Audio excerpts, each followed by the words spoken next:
called the Huliga Valley now. This is actually the valley that actually held us immigrants all the way around the world now. I showered.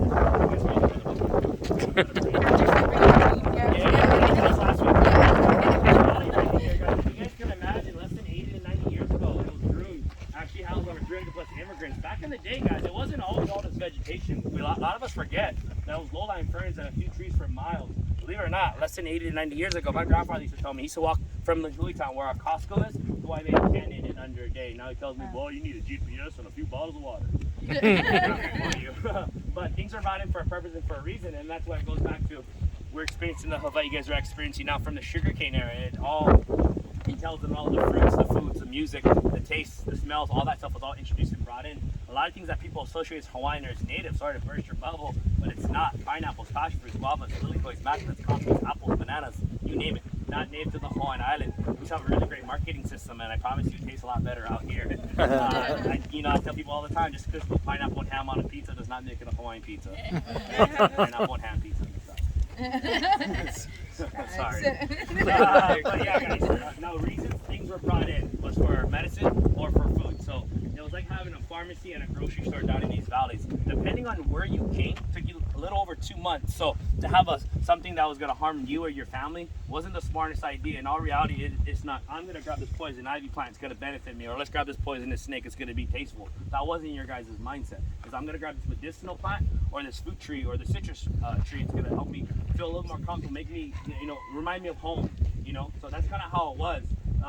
So they say 98% of the vegetation you guys see all the way around us, island-wide, was all introduced and brought in. Roughly about 85% of this stuff's 100% edible, and roughly about 62 to 63-ish is going to be medicinal purposes. 2 to 3 is actually going to be native, guys. So this is where they set up camps. Now, when we drop down to this valley in just a little bit, we are going to see some of these rock walls that are actually exposed. And these rock walls was more of a separation or a barrier, depending on your ethnicity. Now, the main ethnicity down in these valleys would be Filipino, Portuguese, Spanish, Chinese, and Japanese. That's why you see a lot of mixes like myself and David. You don't see too much full-blooded anything. Everyone's hapa this or hapa that. That word hapa you got to hear throughout the islands thrown around. It just means part this and part that. So we always call ourselves a mixed plate. Now, depending, like I mentioned, if you're Portuguese, you stay with the Portuguese, Filipino, stay with the Filipino, and that's kind of how it was. You lived out in this valley, and you come out, drop your kids off at the base yard, which was a schoolyard for the immigrant children. And now if you had any medical issues, the restrooms of the mechanic shop you guys got to see today was an old general hospital. Further down was a general store. Keep was a small gated community at one point. Had its own full-blown baseball team and its own currency at one time, guys. Wow. It's pretty crazy. But prior to the immigrants, people always ask Ryan, if there's so many native Hawaiians on your island, why did you guys have to bring in immigrant workers? And it kind of took me a moment to properly answer this. Now, in all honesty, the Hawaiians weren't big and lazy people. They're very smart when it came to farming, agriculture. Their mindset, if it didn't benefit them or their community or their family, why do it? It's kind of like in our everyday life. If it wasn't going to benefit you and your family, would you do it? No. Just simply, they refused to work in the cane fields because all they did was sweeten their food. What was the purpose of that? And then get rewarded for the type of currency they had no use for. Now, their mindset is, I'm going to work smarter, not harder. Typically, they worked earlier in the morning or later in the evening. It's kind of like if we have to do yard work, they're not going to cut the grass at the hottest time of the day. That's ridiculous, And that's kind of how their mindset was. I'm going to work a couple hours in my field. If it doesn't get finished, it's all good. We'll finish it tomorrow, That's kind of how it was. Now, it wasn't logical for them to work in the field for about 12 to 15 hours, like I mentioned, and they get rewarded with type of currency. That just wasn't in their mind. Sad to say, with a lot of the Europeans and the Westerners coming to the Hawaiian Islands, they had a lot of sicknesses that the Hawaiians weren't immune to just yet. It actually killed the population down tremendously. But typically, down in these valleys, when you find fresh water coming through, waialeale flourishing through this valley right here, you can typically find the Hawaiians cultivating their taro. Those are all taro fields right down in there. Now, it's a staple of the Hawaiians or the people. Just rather than eating so much potatoes and rice, we kind of grew up eating poi, and I'm pretty sure most people that have been to the islands several times, they probably tried it in their times of visiting, and they probably hate it. Sad to say, there's a proper way to eat it and a proper place to actually eat it. So, how many of you guys all tried the purple paste? It looks like wallpaper paste. Be honest, you guys all tried it. What do you guys try it at? At a luau or at like a fish market? Luau and charter. Charter? Well, okay. Anybody else? Anyone else tried it? Okay, I can get to some of you guys. Perfect. So, pretty much what it is, guys, is the comb of it almost looks like a potato, and on the end of it, it has ohas, which are stems, and then on the top of the stems are going to have heart-shaped leaves. Now, you got to cut it and you boil it down in the cooking process. It breaks it down, you pound it, you add water, and that's what pretty much you got your poi. It's pretty bland, pretty basic. Now, keep it in mind, the real biggest reason why it's so bland, so basic, is that back in the day, the Hawaiians, we didn't have any refrigerator systems. You guys can imagine, to preserve your meats or to make sure it didn't spoil or waste, you salted your foods very heavily, okay? Now, in this day and age, if you were to get a salty steak in a steak house, you'd probably either return it or I'd probably put a lot of A1 sauce on it, right? They didn't have that opportunity, guys. You dipped your salty pork or fish in the poi, and pretty much what you just did is you neutralize that saltiness, and you just eat the awesomeness of what you just made. So if you're not accustomed to it, you're not raised up on it, you definitely don't want to eat it by itself, because I promise you, you're going to hate life and everyone around you. It's pretty bland, it's pretty basic, and now that's really hard to come by. Sad to say that most luau's, they don't give you the authentic fresh poi. They grab a few pounds of it, and what they'll actually do is add some water, some starch, and stretching that out, the consistency, the color, all that's all out of whack. Even as locals, when we go to luau's, we don't even eat that stuff. It should have the same consistency as Elmer's glue. Don't ask me how I know, okay, guys? I got a kindergartner at home. Yeah, when mom's not home, yeah, you should see the house. It's awesome. But yeah, you should be able to stick onto your finger, your chopstick. Eat it with something salty. Now, when you're done kind of having your system going through your field, because it has to be in water for majority of its life, you kind of go through your field, you cut, you separate, it, and once you're actually finished, you're pretty much left with your ohas, which are your stems. You're going to be able to rip those apart. Typically, you get 3 to 5 stems, and you're going to huli them back into the ground, right where you just ripped them out. Now, by doing that, it's going to grow up to 7 generations, supplying you abundance. If you do it correctly, 3 turns into 5, 5 turns into 25, and you should be able to fill up your whole entire field, helping you out again. Now, not only is it a great useful plant, but it can be ripped out of the ground, folks, for up to 10 months to a year. Now, if you were traveling on to try a voyage to find new lands, or if you knew a storm was coming, that crop was something you wanted to take with you or keep safe. Because once the storm kind of settled, you could put it back into the ground, it'll grow for you. Depending how far you went over the seas, put it back into your new grounds, it'll grow for you. So that's kind of how it was for the Hawaiians back in the day. But after you're done with that, you're left pretty much with your heart-shaped leaves. And you're going to cook with it. We make a famous dish out here called lau lau. Now, lau in Hawaiian just means leaf. You say it twice, you get 2 leaves. Pretty much, it's a taro leaf, typically pork, fish, or chicken. In my house, it's typically pork. Salted, wrapped up nice and tight. Now, on the outside is a tea leaf. Now, the tea leaf acts like a natural tinfoil in the cooking process. Tea leaf comes right off. Taro leaf turns into a spinach substance. And that's typically what you guys want to eat your guys' poi with. So if you go to any one of our local fish markets, I promise you, you get a better bet for it. Now, when it comes to the poi, guys, eat it with something salty, like I mentioned. You can either get it in the tub or in a bag. Now, say you try it and you don't like it, please don't waste it, guys. There's a place here on the island that will take it, no questions asked. If you guys do need the address, it's 235 Kipu front office. Leave it for me and David. We'll take care of it, guys. They say 1 pound can feed 1 Hawaiian or 30 people from somewhere else. But yeah, guys, nutritional facts. Less than 1% of people in the world is actually allergic to it. Gerber babies been putting in their foods for the past 80 years. We are the powerhouse when it comes to poi supply. 75% of our poi comes here from Kauai. And it's a slow releasing carb, does not turn into sugar. So if you're not you and you're hungry like this guy, eat it throughout the day. I eat it in the morning with my oatmeal. Keeps me nice and happy through the morning, and then lunchtime, golden again, guys. But yeah, treat it with this form of dip. Eat it with something salty. If you go to one of our fish markets, lau lau is a good dish.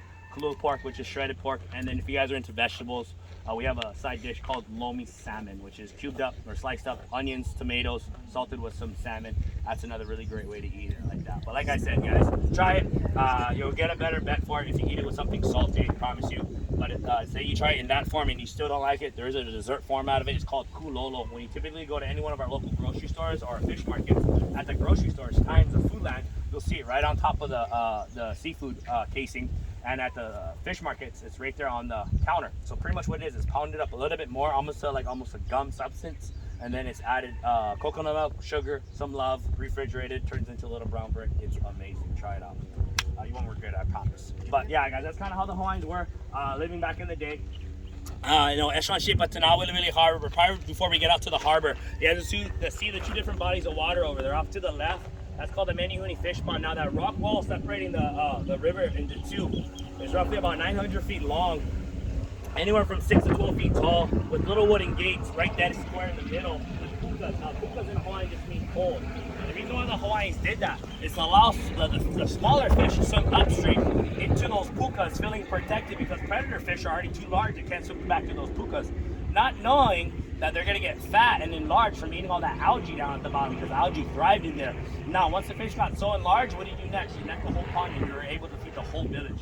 First form of aquaculture here in the world, like having a live fish cooler. Now, fish ponds are endemic to Hawaii, meaning they're only found out here, nowhere else in the world, guys. So if you guys been to luau's, you got victimizing, got called on the stage, do that funky dance called the hukilau. It's exactly what they're referring to, pulling and scaring of the nets. Now, once you filled up your nets, you drop down to your knees and you sorted out the fish. Predator fish or the fish you didn't like, do right back over that rock wall. You never grab the fish no bigger than your hand. Now, if you got it bigger than your hand, you knew that was going to get ready to generate and populate for the next generation. Now, if it was smaller than your hand, like the saying goes out here to this day when we go fish, let it go, let it grow. And that's kind of how it was. You self-sustain your community. Now, there is a organization, nonprofit called Malama Huli'ia. Malama just means to take care. Huli'ia is the name of this valley. Huli in Hawaiian just means flipping or to turn over. So if you're ever driving down our highway and you see a sign that says Huli Huli chicken, pull over. It's typically going to be delicious, guys. Just your basic rotisserie chicken. Sorry, I can talk about food all day. I don't look like it, but I eat for a family of 6. I think I told you guys. I had a tour guide that took me out for helping him train, and he regretted I could have been dead. She never took me out for dinner. But yeah, guys, now for many years, you weren't able to see this fish pond up until about 2 years ago when that non-profit organization came out to clean up all that mangrove. Now, that mangrove was originally brought in for erosion purposes, and what's taking them so long is it's voluntarily work. So during the pandemic, when we were shut down, as guys, we went down in there and helped out. And it's not a lot of heavy machinery because they want to preserve the rock wall as much as possible. Once they're finished with that, guys, so they're going to reuse it again for public access, but you got to, of course, purchase a permit, educational purposes, and we did know for sure they're going to use it for food bank purposes too as well, which is kind of great, help out the less fortunate here in the island. Now, they roughly estimate that 1 acre fish pond can roughly supply you up to 432 pounds of fish. That's 44 acres wide. The biggest one's over on Oahu at 445,000 acres. So pretty cool. Kind of getting back to kind of how it was, self-sustaining the islands, which is pretty cool. So the valley will eventually kick out to the Nawiliwili Harbor. That's Kalapaki Bay. That's for Duke's Restaurant. That's the Marriott. That's the hotel area. But that harbor is something very special to my heart, guys. That's where my Amazon Prime comes in. When it's not stuck on Oahu for like 2 or 3 weeks. You guys got it made. 1 day, 2 day free shipping. We got a 2-week free shipping. No. Yeah, the more we pay, the longer it takes. Dang. It sucks. Yeah, the struggle here, guys. I'm not gonna lie. If you don't order gifts by Thanksgiving, you ain't getting it to the next year. But on the bright note, we're getting a Target in a couple weeks. Hey. I'm stoked on that. I'm gonna make every excuse to go get a gallon of milk. Adulting. Yeah. Seriously, I'm not joking. But that jetty pumping up from right to left, guys. Now, that was using the famous movie too as well. If you guys all remember that one scene in Jurassic Park, that bad guy Dennis or Newman, he was trying to send the dinosaur out, and it's in the shaving thing, guys. He's on a video phone call with his buddy. Hurry up, get off, guys. The dinosaur coming. Blah, blah, blah. Don't worry, I'll be there in 10 minutes. Locks his computer and tries to leave for the port, gets stuck, and then gets eaten by the dinosaur. But if you guys remember, before he hung up, the big waves crashed over that big rock jetty. That was actually live footage of Hurricane Iniki hitting our island and hitting that jetty. Now, you're probably wondering, how did they get that footage? Spielberg, he's a rebel, he's a thrill seeker, the man that he is. He snuck out of the ballroom because everyone was locked down and tucked away. He snuck out from the back with his handheld Sony cam into the middle of the Westin, what is called the Marriott today. Got a couple seconds of it, figured, I don't like what I got. Let's go closer. Goes closer to the beach side, got a couple more seconds of that filming. Couldn't really justify if he got a good shot or not because he got caught by the cops, ending up going back into the ballroom. Now that hurricane lasted just a little under 10.5 hours. Rewrites, it incorporates all the storm scenes you guys do see in the movie today. So all the storm scenes weren't supposed to be in there, in our island, but he incorporated all of it. Wow. That's why a lot of it was filmed over on Oahu because of that hurricane. Now, sad to say, the hurricane was dated September 11th of 1992, one of the worst hurricanes ever recorded. Minimum sustainable winds hit our islands at 157 miles an hour. Our wind beakers was over in Waimea Canyon on top of the mountains. When they were ripped out of the ground, they found them at 247. Navy wasn't out too far out from this bay. Recorded gust winds almost 300 plus miles an hour. We had the eye of the storm. Hawaii pretty much looked like your guys' feet. Bare, no running water, no electricity. If you were a visitor or vacation, you extended your vacation for another 8 months, guys. No one was allowed to leave. Everything was demolished. Took about 37 different agencies to get our electricity back on. It's a little bit different when we're in the island. We don't have $2 million worth of cave reading to our island, which is kind of great. He's a nice guy. Big tax write-off. Nice guy. Yeah. But real quickly, guys, now before we leave on here, when we had Malama Hula come out on our tour, it's kind of cool because a lot of our history is getting great taught. Unfortunately, a lot of people forget, but our language and our culture was forbidden to be taught in schools up until 1993. So we're just trying to make for lost cause, but it was really great to have Malama Hula come out here and educate some of us guys a little bit more about our culture, reteach us about our culture. Now on that tour we had about 3 kumus, which means teachers, and 2 of them had their masters in Hawaiian studies. So of course I was nervous doing this stop, because when we got to this stop, one of the uncles was like, Ryan, what do you know about that cave? And if you guys came on my tour about 2.5, 3 years ago, we used to play a game with our guests. We knew a little bit about it, but we weren't comfortable enough to kind of go forth with it as guides. We tell them it looks like a cartoon character. If you guys really look at the cave, it looks like a cartoon character. You typically look at it long enough, it looks like Homer or Bart holding a Butterfinger, or the Casper the Friendly Ghost. If you tilt your head to your right, your other right, it looks like Bullwinkle eating grass. Now, once we found out what that cave was all about, it's an ancient iwi, which is a Hawaiian burial, guys. Now, back in the days, now keep it in mind, Hawaiian being very superstitious, it's just some of the stuff that I was taught as a kid. Hopefully we kind of pass it on. We grew up not playing or taking home lava rocks. You just never know what it was used for. It could have been for a sacrifice or a peace treaty of some sort. That's why number one things get returned back to the islands is typically a lava rock. And someone put it in my perspective, Ryan, it's like that one episode in the Brady Bunch where they take home that tiki. It's exactly like that, guys.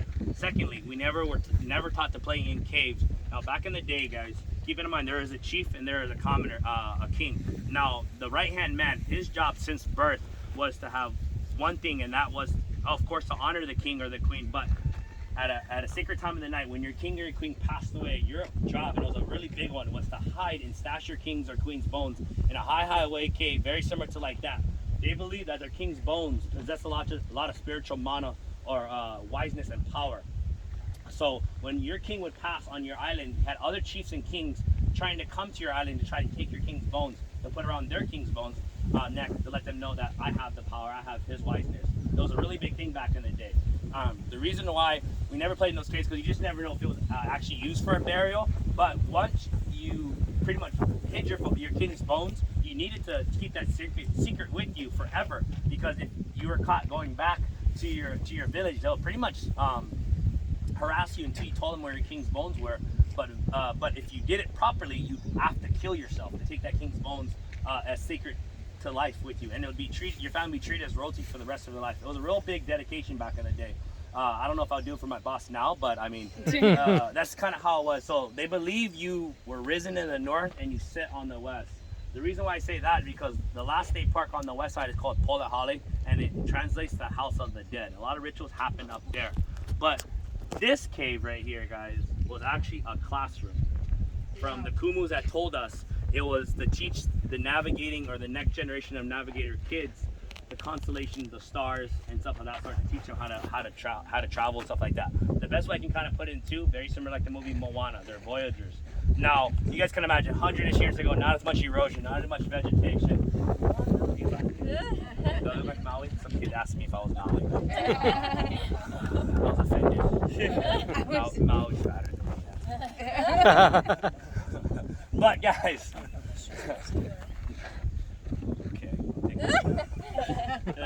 Maui's more muscular than me. I'm gonna take that to heart. But guys, focus. You guys, if you guys walk through that the bigger opening of the cave, when you look out of the left side, that smaller mountain, you're looking toward the island of Kauai, and you have all the points or all the ridges. You guys will see all the ridges are all covered in the clouds, but each ridge has a strong point that would point to the brightest star. And this class would typically be taught at night, so they would use the constellations at night, and they would hike from Hanalei back to the classroom just using the stars. Now, once you kind of mastered that, you go right around the corner to the fishing school. That'll teach you the tides, the moons, and stuff of that sort, to kind of teach you how to survive and if you're a voyager. But when one of the Kumus was allowed, because he does work for the state, and he went in there, he did see some artifacts, and then some of them had a little bit of writings, and the writings were translating into directions on how to train the next generation of kids. And there are some tombstones that are buried straight up, a little bit differently than the traditional way. The reason for it, they buried the teacher standing straight up to overlook the next generation of kids, guys. So once we found out what that cave was used for, we didn't want to desecrate it and say it was a cartoon. So kind of cool in a way, guys. But look, there's a rainbow. Ooh, squirrel. Yeah, guys. Yeah, we don't even have squirrels. When I went to New York, I was taking pictures of the squirrels. Some guy was making fun of me. I said, man, if you came to Hawaii, you take pictures of the chickens. That's great. Did David tell you why we have so many chickens? No. There's only one KFC. No one eats there. Chick-fil-A. Hello. Nah. We have no natural land predator, guys. We have no snakes, no lions, no tigers, no bears, no coyotes, no foxes, no alligators, no crocodiles, no squirrels, no poison oak, no poison ivy, no rabies, no ticks. Welcome to paradise, everybody. Believe it or not, your dog has to get stuck in a type of a quarantine for 30 days to make it to the island of Kauai. They're very, very strict. A dog or a cat of that sort. We're just trying to keep the population, like our native birds, our native species, all just trying to keep it contained. So we're very fortunate, so honest too, and the big thing is that we don't have the mongoose. If you guys been to the neighborhood Hawaiian Island, you guys may notice they have a lesser chicken population. So during the sugarcane era, they had a really bad water rat problem. Someone thought it'd be a bright idea bringing in the mongoose. It's gonna take care of the rat problem. Negative, Ghost Rider. Rats partied at night, mongoose partied in the day. They never saw eye to eye. Before they could get a hold of it, it was actually too late. Mongoose's main diet are actually birding. So Kauai and the Forbidden Island, Niihau, with both of our islands combined, we have the most native birds in all North America. That's the first reason why we have so many chickens. The second one's gonna blow your guys' mind, but it is a true statement. The chickens on state land are protected. We've had them since 1200 AD. The monogamous breed called the jungle fowl or the Hawaiian moa was only found here on the islands. And once immigrants brought their style of chicken because of the whole crossbreeding, they forgot which is which. They protect all of the chickens. Believe it or not, guys, if you're on state land, you're maliciously harassing a chicken or you get caught killing one, $10,000 fine and a few nights in jail. Wow. Costco, $4.99 chicken. Oh my God, I'm gonna melt! I just did my lashes!